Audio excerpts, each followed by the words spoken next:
Hi, this is Srinivas here. So, we're going to see MongoDB Overview, how the replication works, sharding, and other beautiful features of MongoDB. So, you can log on to my personal website, dbversity.com, and you can post your queries over there. Okay. So, let's go to the presentation first, and then we'll see some hands-on regarding how to query from MongoDB, how to start a service, and other aspects. Okay. So MongoDB is a non-relational database. Unlike RDBMS, you don't have a predefined schema and relational mode. So it falls under NoSQL document-oriented databases category. So we have four kind of NoSQL databases: document-oriented, columnar, and key value, and the graph. So MongoDB falls under document-oriented databases. Okay. So we don't have a fixed schema in MongoDB, so we can change the schema at any point of time. So this will give you a flexible schema design, and it is good for the agile development, and it's very much friendly to the developers. So we have a built-in replication for the high availability, which provides data redundancy, automatically scouts from the node failures. I'll explain this in detail in my next for the slides. So we have horizontal scalability, which can be achieved by the MongoDB built-in sharding. So I'll show how the sharding works here for the slides. So you see definitely a performance improvement in terms of if you want to compare with any RDBMS. So when I say MongoDB is a document-oriented database, it doesn't mean that it's a Word, PDF, or any Excel. It's a JSON document. JSON is a JavaScript object notation, but Mongo internally stores this JSON document as a JSON format. JSON is a binary JSON. Okay. So this looks something shown here in my example. First name and the value is dbversity. So first name you call it the field, and it's the value. So it's like more of fields and values. So if you see in the third field, these, I just passed an array. So within a square brackets, I passed multiple values for this deals. Okay. So let's move on to the next slide. So what you can do with this document-oriented database. So you can store multiple documents in a collection. So something similar to multiple rows in your RDBMS table. So when I say document, it is similar to your RDBMS row. When I say collection, it is similar to your RDBMS table. So under collection, you will have multiple documents similar to under table, you will have multiple rows. Okay. So you can achieve polymorphism with this document-oriented databases. Like in your first insert, maybe you insert two fields, and in your second insert, you may increase the number of fields, which even though you did not define in previous insert. So that way, each document in a collection is you may be different, and it's not strictly should be different. So it may be different. So that way, all the documents in a collection can be different, and you can achieve a polymorphism through this various types of documents in a collection, same collection. Okay, so you can embed documents within a document. So in the first picture, you can see. So under customer I have stored all the customer information in an embedded document. So like this, uh, like this. And in the second example, I just passed multiple documents with an array. So this is a way. Under line items, I just passed two documents with a square braces.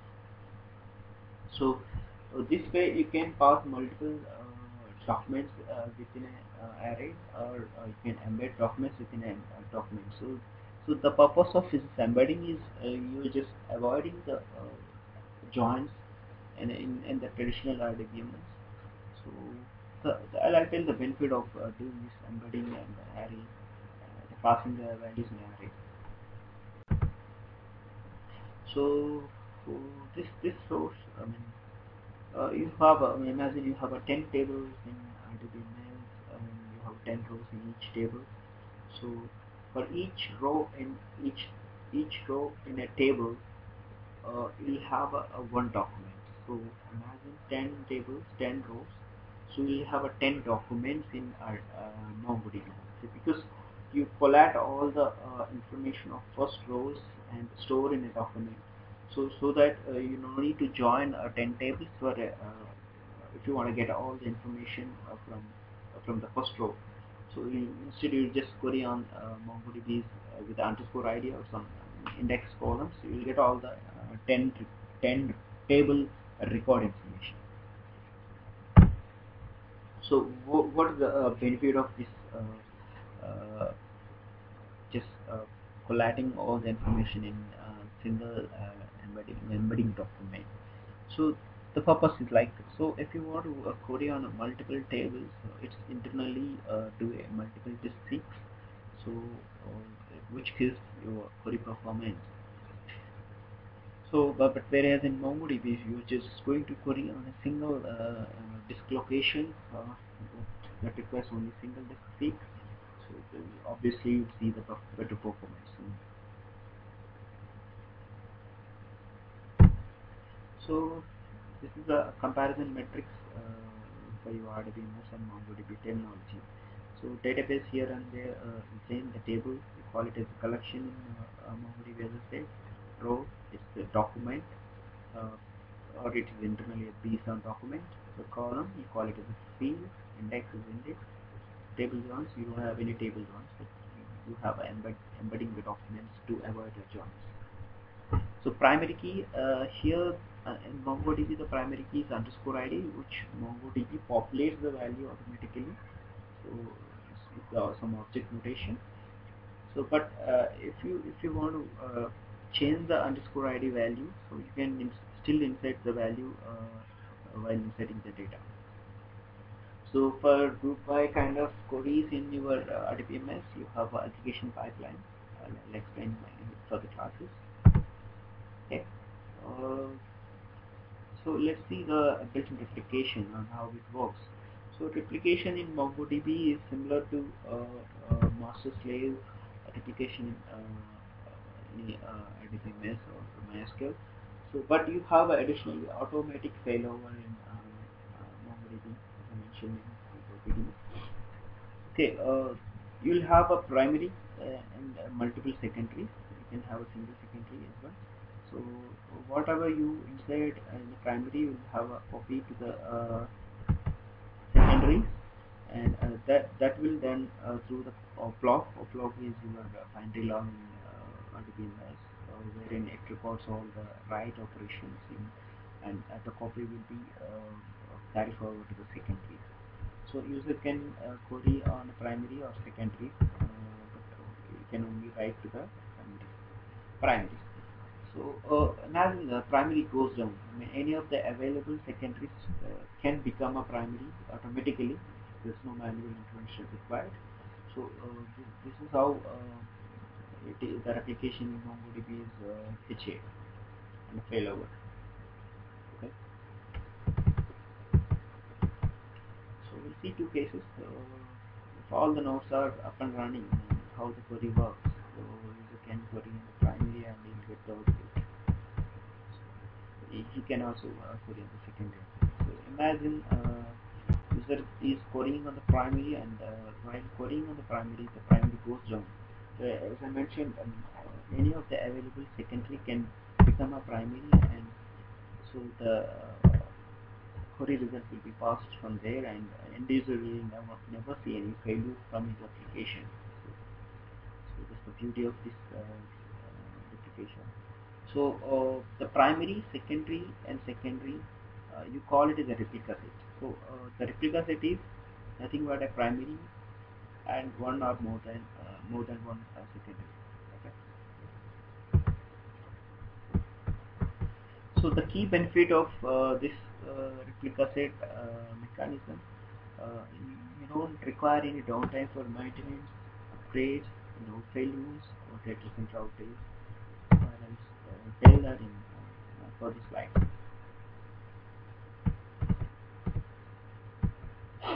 Okay, so the next feature of MongoDB is sharding.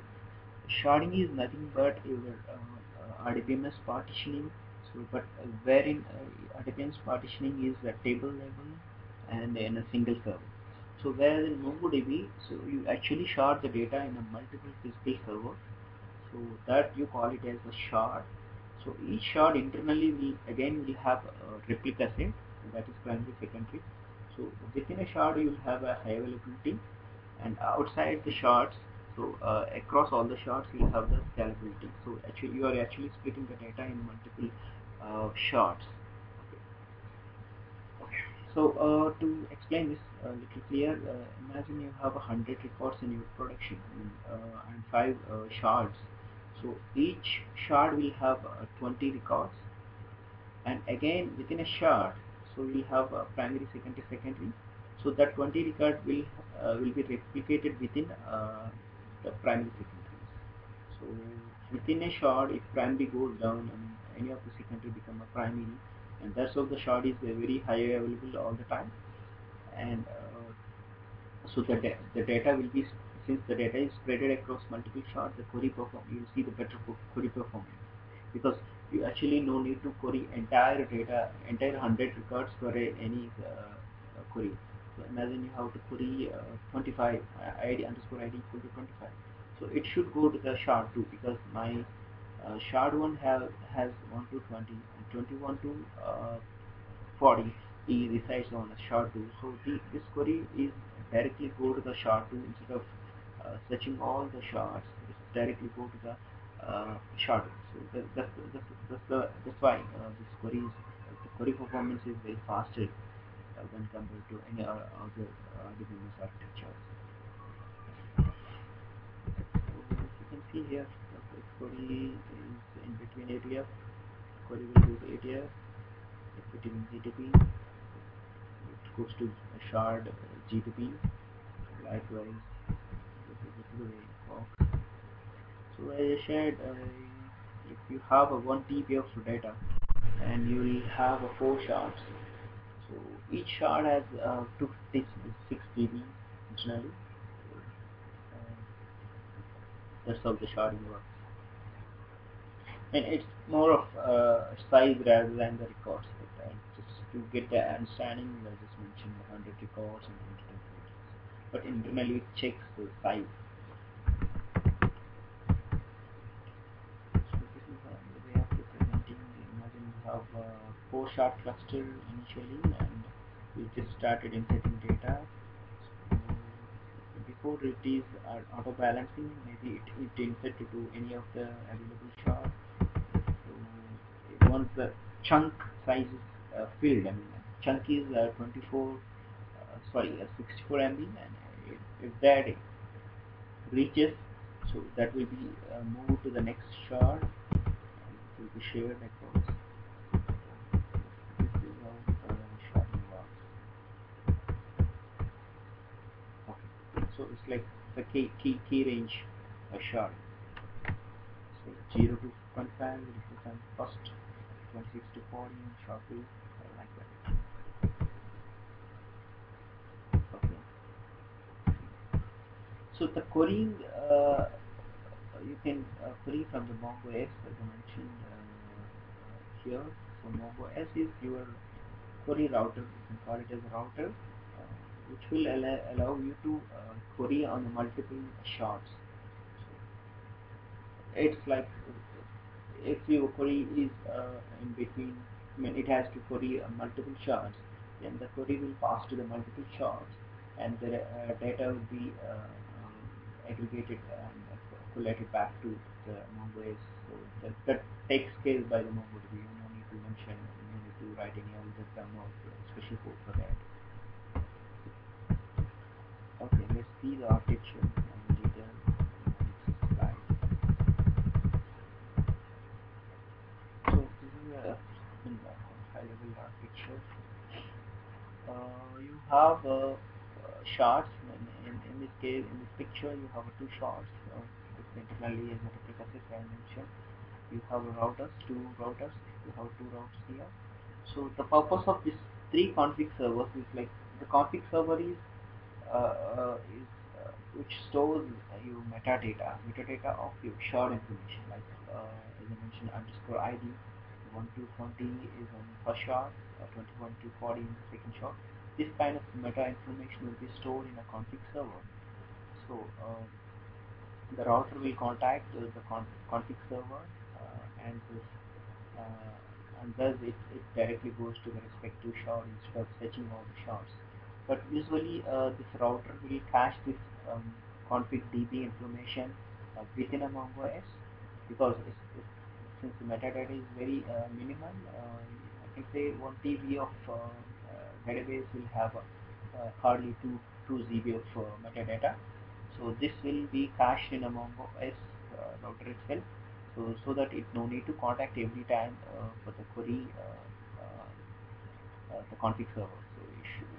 So it will contact only when there is a new chunk happened in a shard, and there is a metadata has to update the config server with the new metadata updation in the config server.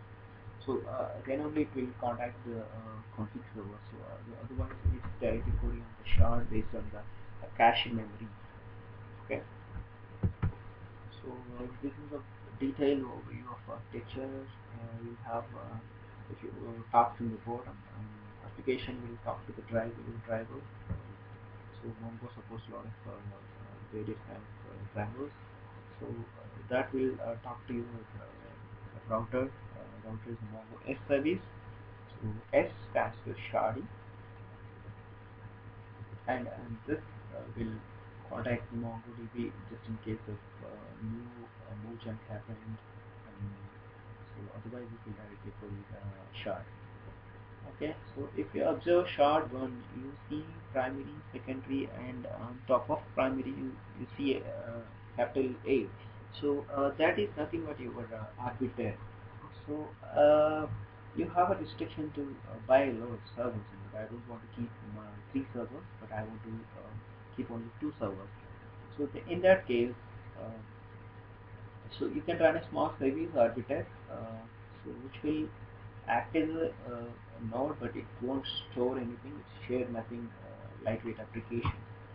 So that will participate in the election when the primary goes down, and so the secondary will become a primary. So for that reason, you actually store the arbiter of the same shard in a different physical shard, because so imagine that primary goes down, and since the arbiter running off the same shard on a primary server, so you don't have 2 nodes available for the election. So for that reason, the arbiter of the same shard will be running somewhere in a different shard.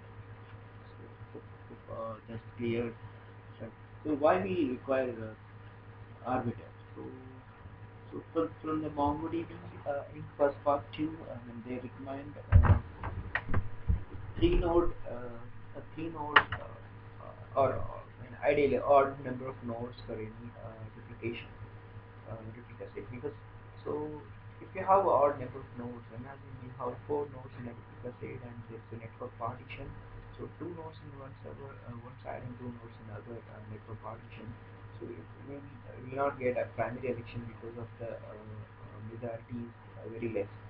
So the thumb rule is, so total number of available nodes by total number of nodes in a replica set should be greater than 0.5, so that you'll see a primary election. Okay. I'll explain that odd number concept in detail in my illustration, I mean, hands-on in the session. For now, remember that so you should have odd number of nodes in any of the replica set, like 3, 5, 7. It's a recommendation. That's all regarding the architecture. So there are three types of sharding: range-based sharding, hash-based sharding, and tag-based sharding. So another name for tag-based sharding is data center against sharding. Okay, range-based we have seen the examples of now, score ID 120 and all. So hash-based sharding. So you can you use the hashing technology while creating index on the key, or to use the hashing word so that it will work as a hashing. It works internally as a hashing mechanism. The shard as a tagging is basically you will have a multiple physical data centers, so but you want to keep respective data in a different data center. So that kind of distinction can be achieved using the tag-level sharding. So so the best example for use case for this tag-level sharding.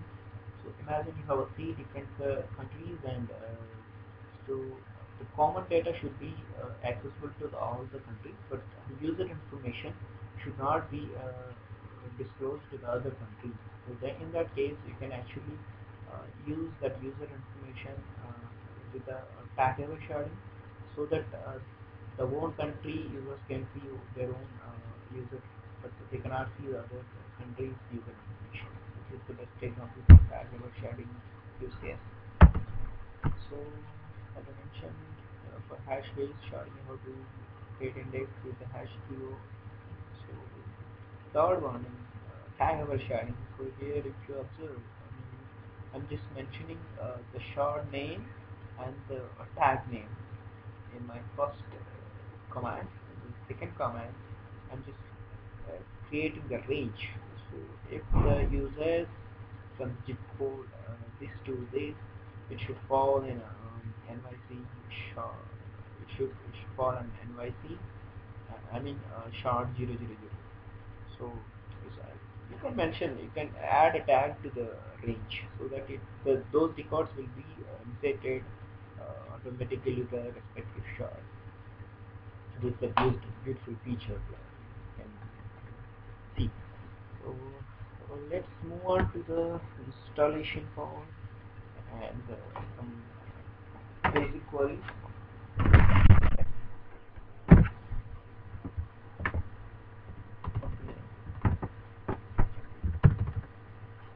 This is my Amazon server.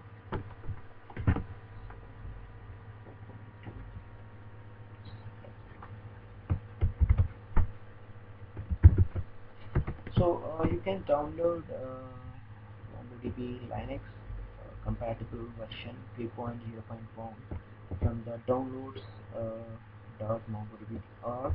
So actually I'm using curl command to download this package. Okay. So I just download it. You can see that file now.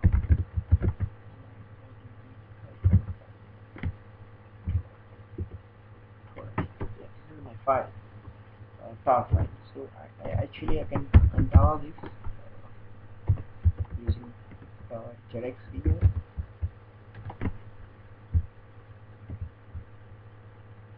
Okay. After untarring, it will create a folder called MongoDB. So this is the folder created after untarring this tar.gz. So under this folder, I'll see the bin folder. Okay. So if I switch to the bin folder, I see some important utilities that require for starting the services and some other use. So I'll explain one by one what is purpose of this useful binary utilities. So Mongo is to connect the Mongo instance, Mongo S to start the router service sharding. So that's required for sharding. So MongoD is the daemon which required for starting replica set members and config servers. And this is the performance metrics. This is for the reading of log. Mongo top is to see the top running services. Mongo dump to take the dump of Mongo database or collections. Restore to restore, and Mongo import to import and export commands. You can import a collection to a CSV or a CSV or a TSV.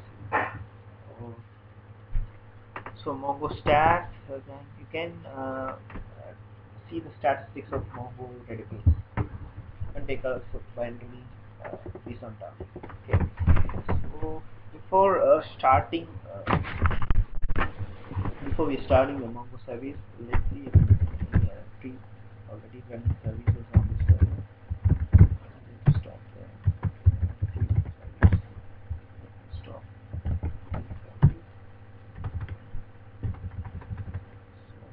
So I'm just going to remove the data and state data.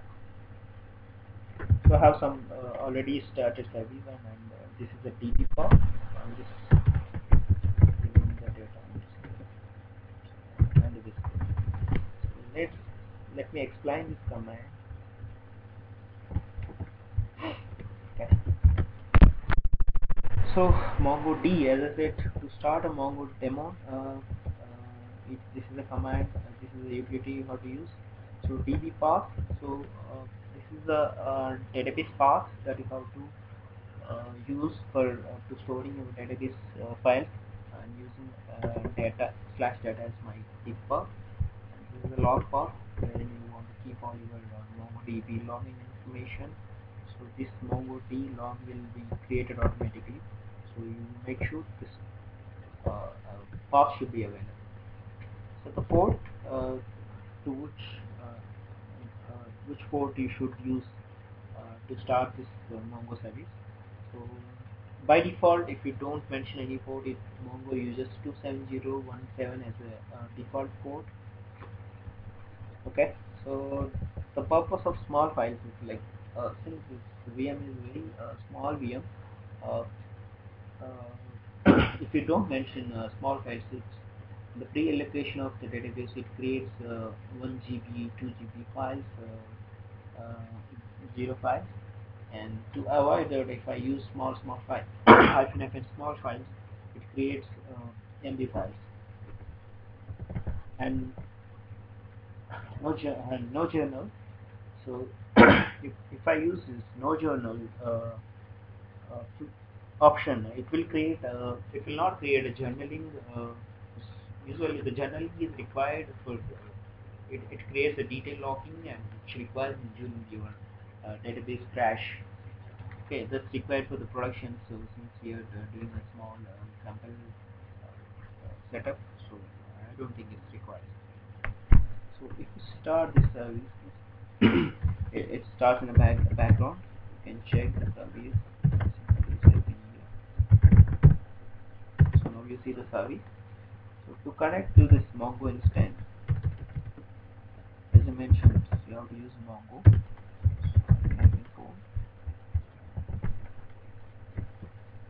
Okay. Now I see now I connected to this port. So this is the way to connect to start the service. And another way is like instead of passing the values on the command prompt, you can keep all these options in a configuration file like mongod.conf in the etc, and I can pass this config file through the mongod for the utility using -f /etc/mongod.conf or -config mention the configuration file. So that is on the way. We'll see that later. Now you connected to Mongo database. So if you observe, Mongo will by default it will connect to test, but you won't see the test database in the Mongo database. but it will connect. I mean, if you try to create, if you try to say something here, so it will create a test database. Show DBs, you don't see any a database with a test. So let me check what database I connected. If you enter DB, so it will tell you that you connected to test database. Let me insert some information under this test, so that the test will be created implicitly. This is the way to create in a database. So db.test underscore collection. So db test underscore collection is my collection name. And let me insert some information. ID, name,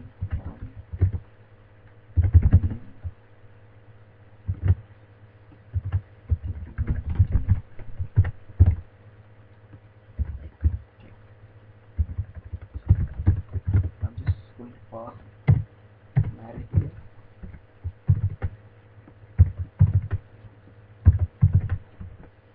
So I can pass multiple values.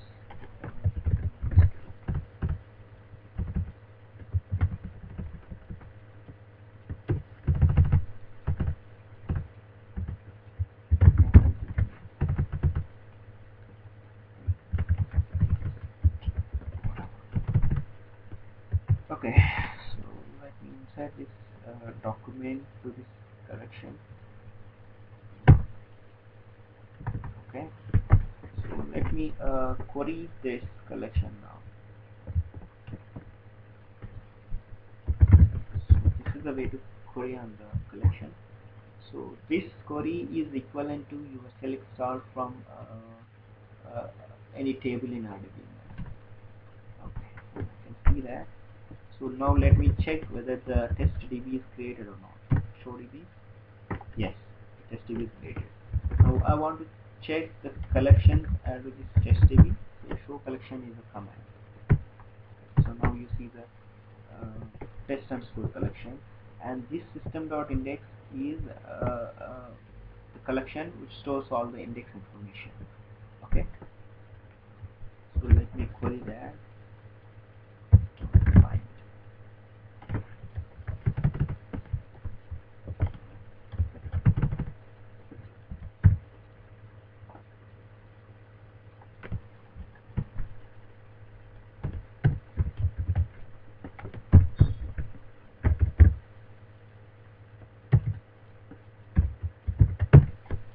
Okay. So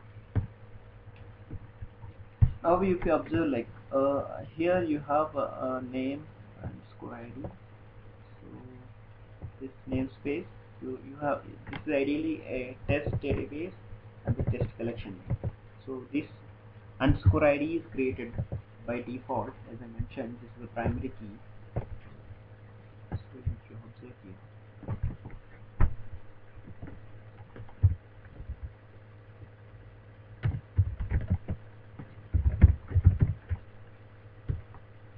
okay, so if you observe here, underscore ID is the object ID, so which populated by Mongo database, and ID that I have inserted now, and dbversity is my name and technology, so I just pass the array. Okay. So this is the implicit way of creating a collection and database. Okay. So this is more for this class. So we'll see the replication and sharding in my next classes. So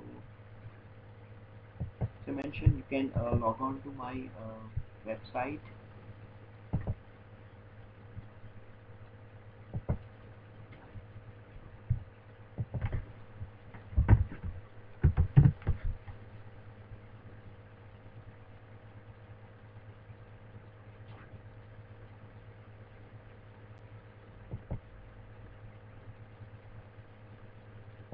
So dbversity.com. So you can log on to my website. There are a lot of beautiful posts regarding MongoDB and a lot of database technologies like Couchbase, Elasticsearch, Cassandra, Linux, and MariaDB, PostgreSQL, MongoDB, lot of database information is recorded in this website. You can post your queries in as a comments or forums. So hope this website will help you in solving a lot of your MongoDB issues. We also provide online trainings for the Linux administration in MongoDB and other lot of database technologies.